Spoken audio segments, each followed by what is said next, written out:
ये देखिए छत्तीसगढ़ राज्य के सहकारी कर्मचारियों का यहाँ पर आंदोलन चल रहा है। ये विगत 3-4 दिन से लगातार यहाँ पर छत्तीसगढ़ राज्य के न्यायधानी बिलासपुर में ये अपना प्रदर्शन लगातार कर रहे हैं।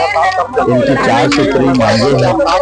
प्रदेश भर के सभी जितने भी यहाँ पर जो कर्मचारी गण है सब यहाँ पर आकर अपने अपने मांगों को रख रहे हैं। और देखिए ये किस प्रकार से देखने वाली बात होगी कि राज्य सरकार उनकी मांगों को पूरी करती है या फिर ये ऐसे ही धरना आंदोलन करते रहे। हमारी प्रमुख 4 सूत्री आपने नहीं उठाया धान में सूखा आ गया 2-2 किलो 3-3 किलो, हम बताएं उसको, हम बताएं हमारी गलती है वो। 5 लाख 10 लाख 20 लाख एक प्रबंधक के ऊपर नोटिस पकड़ा है, जेल में भी डाल दिया। प्रबंधक के अनुदान 3 लाख रुपए दिया जाए।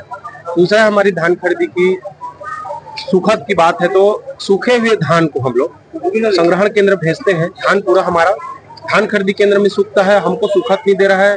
शासन का गलत नीति है, जो सूखे हुए धान को परिधान कर रहे हैं उसमें भी संग्रहण केंद्र वाले को सुखद दे रहे हैं। तो देना है तो हमें धान खरीदी केंद्र में देना चाहिए। ये हमारा अनिश्चितकालीन आंदोलन है। हमारा जब तक मांग पूरा नहीं होगा तब तक हम लोग अनिश्चितकालीन हड़ताल पे डटे रहेंगे।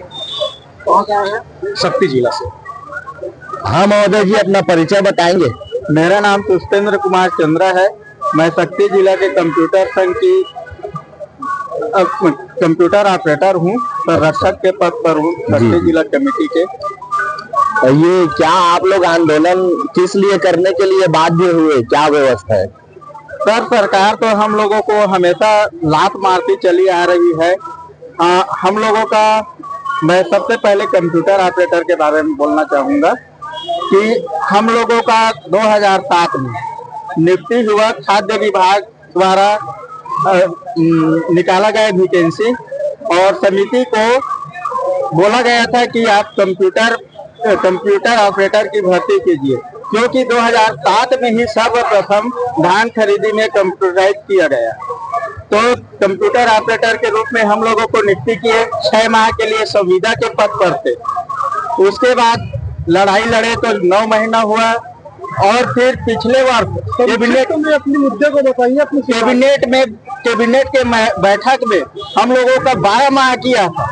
फिर अभी 2025-26 के खरीदी नियम में एक खरीदी नीति में किया गया है कि हमको 12 माह से आज 6 माह की वेतन में रखा जाएगा, वो भी ठेकेदारी पद्धति आउटसोर्सिंग की पद्धति पर रखा जाएगा करके बोला गया है।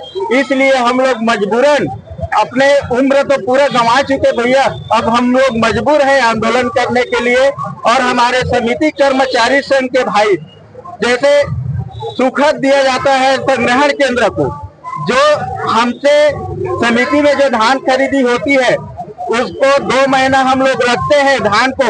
उसके बाद हम लोग 17% नमी को खरीदते हैं और संग्रहण केंद्र हमसे उठाकर 13% की नमी को ले जाता है। और सुखद संग्रहण केंद्र को मिलता है, सोसाइटी को नहीं। सोसाइटी की हमेशा क्षति हुई है।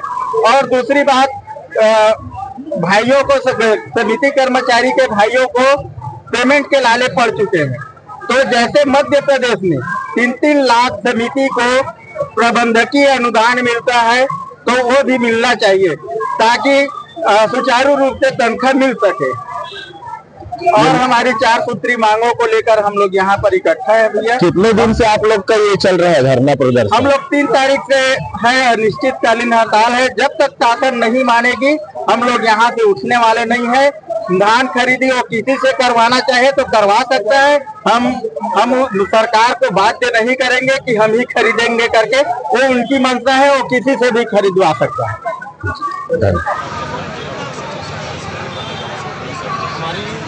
प्रमुख 4 सूत्री मांग है जिसको लेकर के हम लोग 3 तारीख से निश्चित हड़ताल पे।